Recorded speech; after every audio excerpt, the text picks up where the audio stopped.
پاک UAE تعلقات نئی بلندیوں پر ہیں۔ متحدہ عرب امارات کے صدر شیخ محمد بن زاید ال نہیان پاکستان کے پہلے سرکاری دورے پر راولپنڈی پہنچے ہیں۔ PF نور خان ایئر بیس پر معزز مہمان کو 21 توپوں کی سلامی دی گئی۔ وزیراعظم میاں محمد شہباز شریف، نائب وزیراعظم Ishaq Dar, field marshal chief of defence forces Syed Asim Munir, وفاق کے وزراء نے معزز مہمان کا استقبال کیا۔ سمیرہ خان ہمارے ساتھ موجود ہیں، معلومات حاصل کرتے ہیں ان سے۔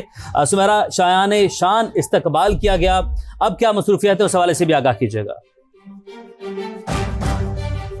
جی بالکل، اس حوالے سے ان کا اب سے آنے والے جو 2 گھنٹے ہیں وہ بہت مصروف گزریں گے۔ نور خان ایئر بیس پر ان کا جو استقبال کیا گیا، وہاں پر پاکستان کی تمام تر اعلیٰ سطح کی ملٹری، سول ملٹری قیادت جو تھی وہ موجود تھی۔ اور اس سے پہلے یہ بتاتے چلیں کہ اس دورے میں سب سے اہم سنگ میل ثابت ہوا ہے chief of defence forces army chief general Syed Asim Munir. ان کے جو پاسٹ میں دورے رہے ہیں، انہوں نے اس میں بہت اہم کردار ادا کیا ہے کہ صدر متحدہ عرب امارات پاکستان تشریف لائے ہیں۔ یہ ان کا پہلا باضابطہ سرکاری دورہ ہے، مگر اس کے بعد امید کی جا رہی ہے کہ مزید ہائی پروفائل وزٹس جو ہیں وہ متوقع ہیں۔ ہم نے استقبال کرتے ہوئے نائب وزیر اعظم اور وزیر خارجہ اسحاق ڈار صاحب کو بھی دیکھا وہاں پر، اور یہ بتایا جا رہا ہے کہ وفود کی سطح پر بھی ملاقات جو ہے وہ متوقع ہے ان سے، اور وزیر اعظم کی الگ سے بھی ملاقاتیں ہوں گی۔ ان ملاقاتوں میں چیف آف ڈیفنس فورسز بھی موجود ہوں گے اور کھل کر علاقائی استحکام، علاقائی سالمیت اور پاکستان کے برادرانہ تعلقات نہ صرف متحدہ عرب امارات بلکہ تمام ہمسایہ ممالک کے ساتھ ہوں گے۔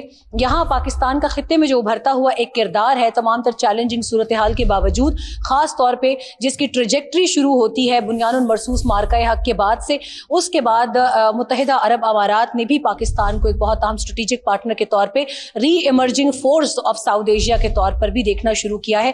اس رجحان کو بھی دیکھتے ہوئے دیکھا جا رہا ہے کہ آنے والے وقتوں میں یہ کردار بہت بڑھ جائے گا۔ آپ کو میں کوئکلی بتاتی چلوں کہ وزراء اور اعلیٰ سرکاری حکام پر بھی مشتمل ایک بڑا وفد جو ہے وہ صدر متحدہ عرب امارات کے ساتھ ہے۔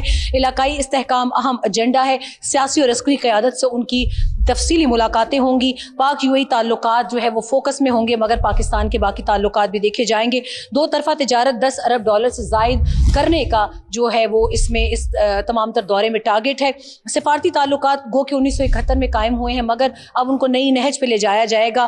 یہ بھی بتاتے چلیں کہ 18 لاکھ پاکستانی بھی اس وقت فوکس میں ہے پاکستان کی سول ملٹری قیادت کے، کہ وہاں پر ان کے لیے روزگار کے مزید بہتر اور باعزت مواقع تلاش کیے جائیں۔ 2024 میں جس طرح $6.7 ارب کی ترسیلات زر بھیجی گئی، اس کا ٹارگٹ بھی بڑھایا جا رہا ہے۔ 19 اماراتی کمپنیوں سے اس ٹارگٹ کو 38 تک لے کر جایا جائے گا۔ بینکنگ، IT، ریل اسٹیٹ، توانائی اور مواصلات میں سرمایہ کاری تو ہے ہی ہے، مگر پاکستان اور متحدہ عرب امارات کے مابین 2 طرفہ ڈیفنس تعلقات کے لیے بہت کام کیا جا رہا ہے۔